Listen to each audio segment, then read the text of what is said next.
Thank you, sir. Thank you. Good evening, everyone. I'll be presenting on robotic simulation. Let me just share my screen.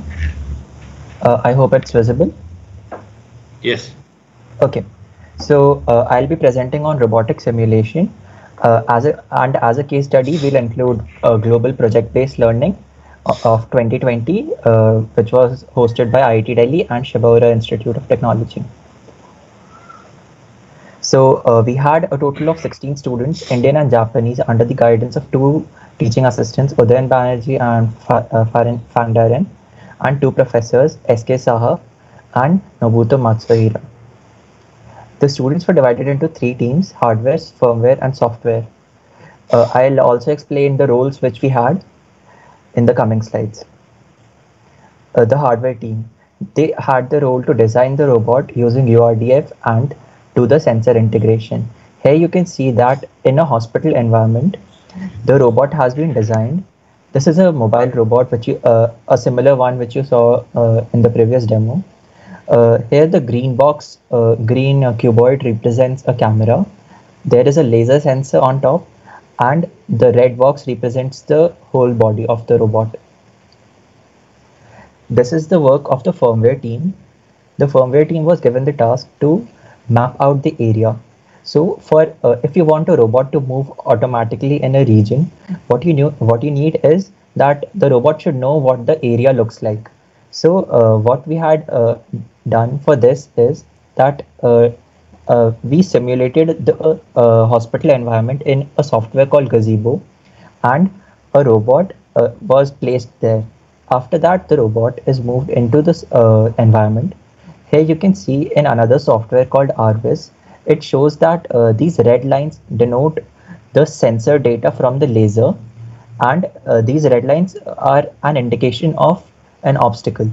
You can see that these red lines correspond to the walls of the room. And here is what the camera sees. After the mapping is complete, a map of the whole hospital is generated like this. This is what the software team did. It's called path planning and localization. So the map which I showed here is later on processed, and it is used to calculate paths from a starting point to an end point. So in this situation, you can see the robot here, this small black dot. It is given this final position over here. Then it has to create a path for its own, and then it starts moving on it. So I'll show you some simulations on it as well. So this is how maps are made.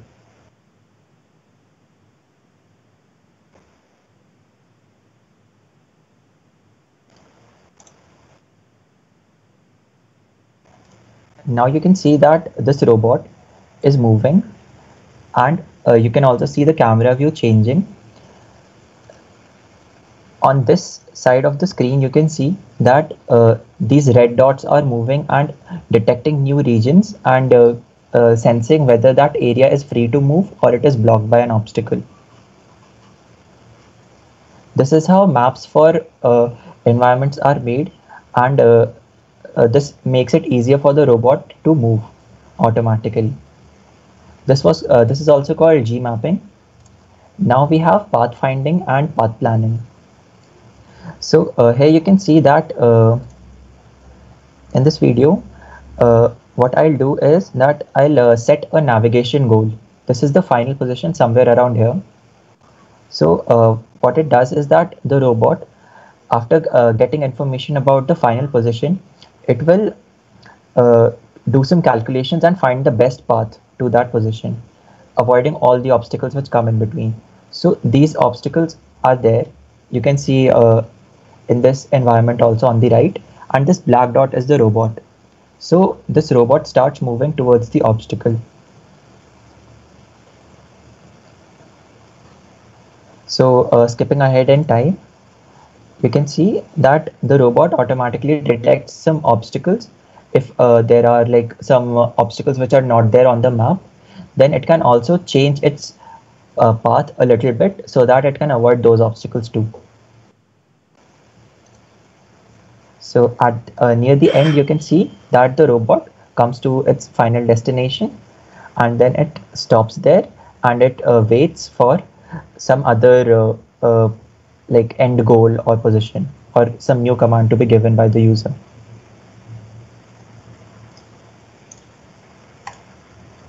Now this is what robot for competitions look like. This is a representation of what the hardware team usually does. So they make out the CAD models for the robots, and this is an example of a CAD robot which IIT Delhi made for a Robocon competition, which Saha sir has explained earlier. This is a robot for industry. This is for washroom cleaning applications. This is another robot which the IIT Delhi team has made uh, which can clean robots in a washroom environment. So here you can see that this manipulator arm, similar to the one in the demo, is used with an attached vacuum cleaner to wipe the top of this countertop. Thank you, everyone. Yeah. And what to you, Varun? Yes, go ahead. Hello, everyone. Am I audible? Can you see me? Yes, I can see you. Let the students respond. Okay.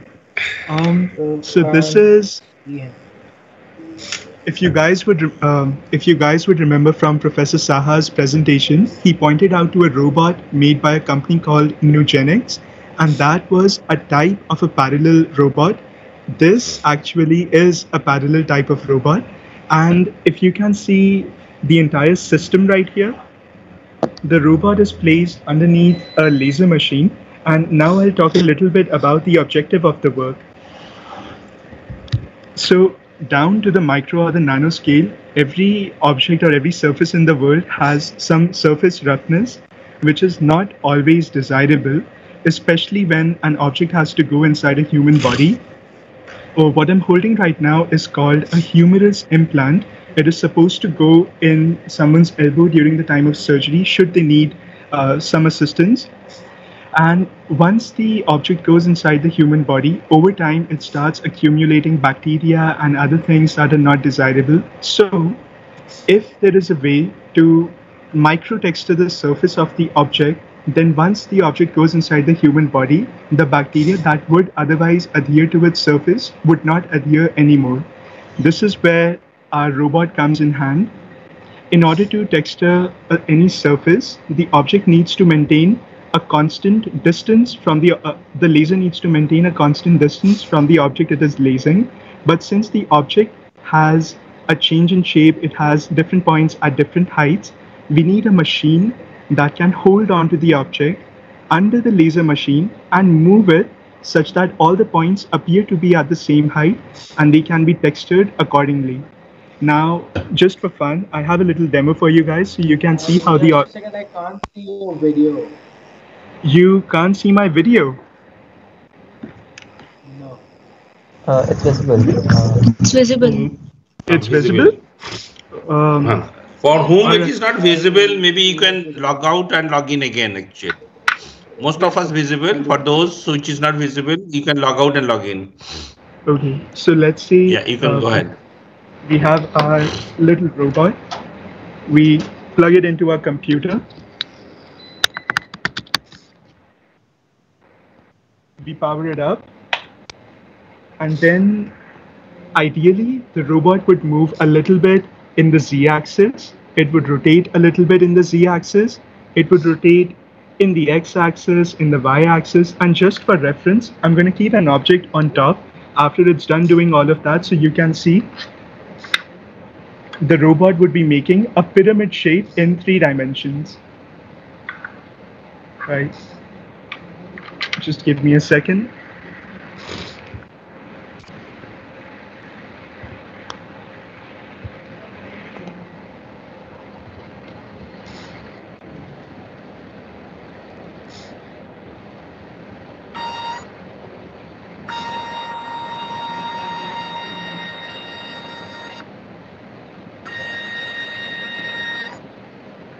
This was movement in the z-axis, and this is rotation in the z-axis.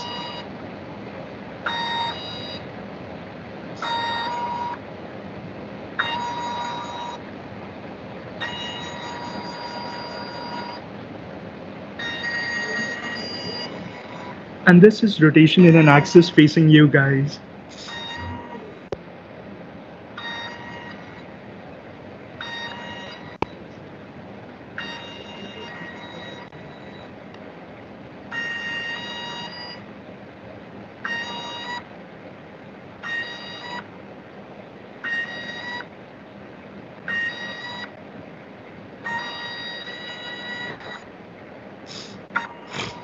And now for the pyramid shape.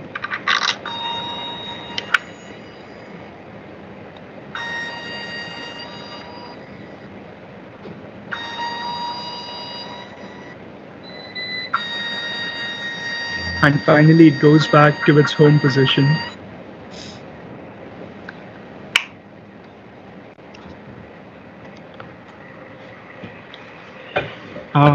This was my little bit. If anyone would like to ask any questions, yeah, I'm ready to answer them. Yeah, thank you, Varun. So, Rajan, so that's from our team. So, thanks to all of you.